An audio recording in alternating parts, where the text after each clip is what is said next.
Our call sign was Roadie 11. And what I heard in my headset that morning, 10 years ago, almost exactly to the minute, was Roadie 11, you're on a ground stop. And I said, a ground stop? What the heck is a ground stop? We were sitting in the C-130 at Quonset Point with a plane load of passengers getting ready to take off for an exercise in Volkfield, Wisconsin. And when we queried the controller about the delay, he said the whole East Coast was on a ground stop. And that was for an undetermined length of time. We shut the aircraft down, got back in the office in time to see the second plane hit the World Trade Center. What happened after that, as you know, is history. Several days after the event, I called the commander of the Air National Guard in New York City, who was a personal friend of mine, and offered the services of a new team we had just put together. We had just been certified in what they call critical incident stress management. It's basically psychological first aid for first responders who respond to a mass casualty incident such as an aircraft crash or the station fire in Warwick, or in this case, the World Trade Center event. Major General Archie Barbarian said to me, "Bring your team to New York City, we need you." I'd like to introduce one of the members of my team, Master Sergeant Paul Pichette from the 143rd Airlift Wing, sitting here with his family and sitting next to my daughter.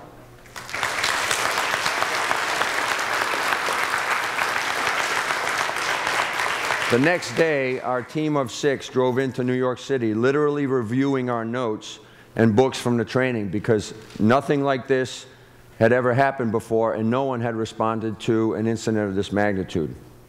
And for the next 2 weeks, we ministered and debriefed more than 1,000 police, firefighters, federal agents, rescue and recovery personnel, and soldiers and airmen at Ground Zero.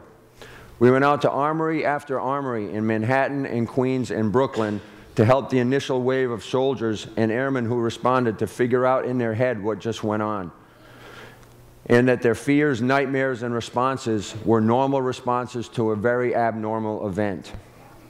Ground Zero was cordoned off into a 10 by 10 block area, and our team had the run of the site. We would talk to crane operators and rescue workers on top of the smoking wreckage.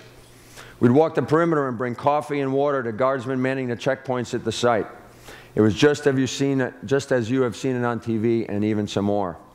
Everywhere you walked was inches deep in white and gray ash. We saw sights you'd never think you'd see.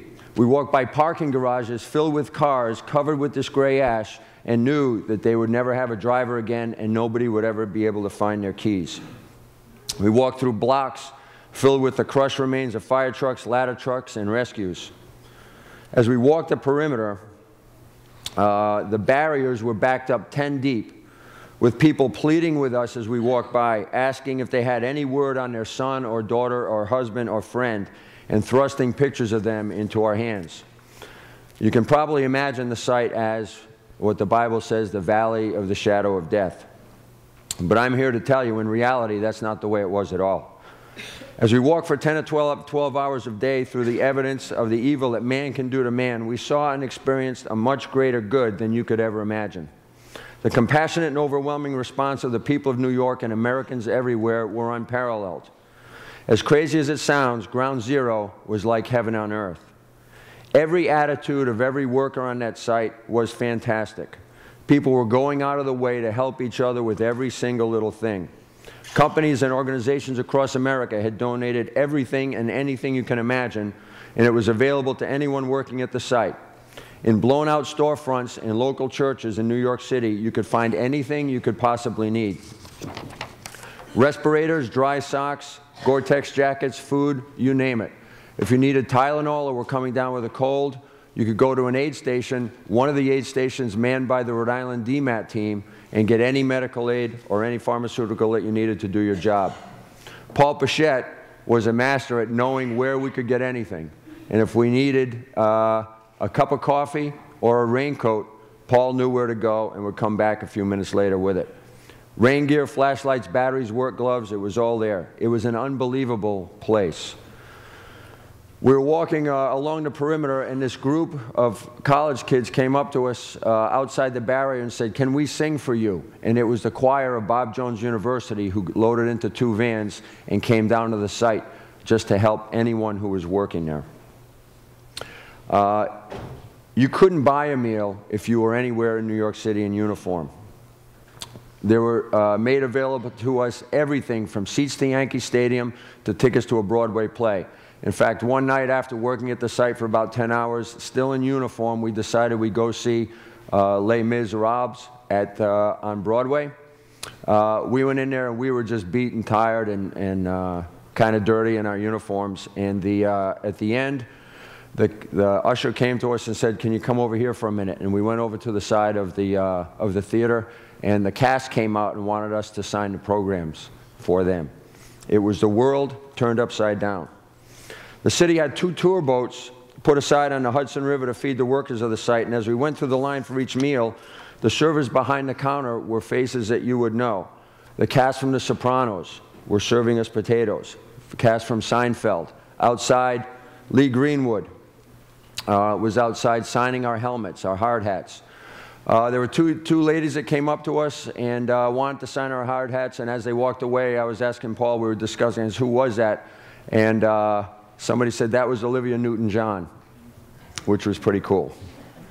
It was the world turned upside down, and really a testament of how good can triumph over evil. But the lesson of 9/11, the real lesson is this: we need to pay attention. We need to pay attention to the fact that 9/11 and other events like it are only evidence of how frail, fragile, and frangible the things of this world are. Isn't this one of the major themes of the Bible? Doesn't God spend a great portion of His Word trying to get people's attention?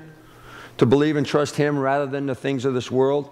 Think of Noah, Moses, the Pharaoh, the Jews, Jonah, the prophets. And then in the New Testament, He sent His Son to get their attention and to get our attention through miracles, signs, and wonders. All of us trying to get us to pay attention. God is saying you need to pay attention to me, not to the things of this world. Pay attention and learn, then go out and make a difference. Because if we miss the lesson of 9/11, if all we do is remember and don't pay attention and learn and don't use our abilities and resources and here in Barrington our affluence to make a difference, then we can put 10,000 flags outside, and at the end of the week when we pick them all up and put them away, nothing will change. If your community service yesterday is a one-time good deal and a one-time event, then the events of 9/11 really mean nothing. If all you're doing here is remembering without paying attention and making changes and making a difference in the world and the people we touch, and the lives of the people who died that day and every day since in the war on terror will be in vain. I think you're better than that. If Paul Pochette, myself, and 4 others can walk the smoking rubble of the World Trade Centers and make a small difference in a lot of lives, then you can make a big difference in one life. So this is the lesson. Pay attention and make a difference. I want you to think about that. May God bless you, and may God bless the United States of America.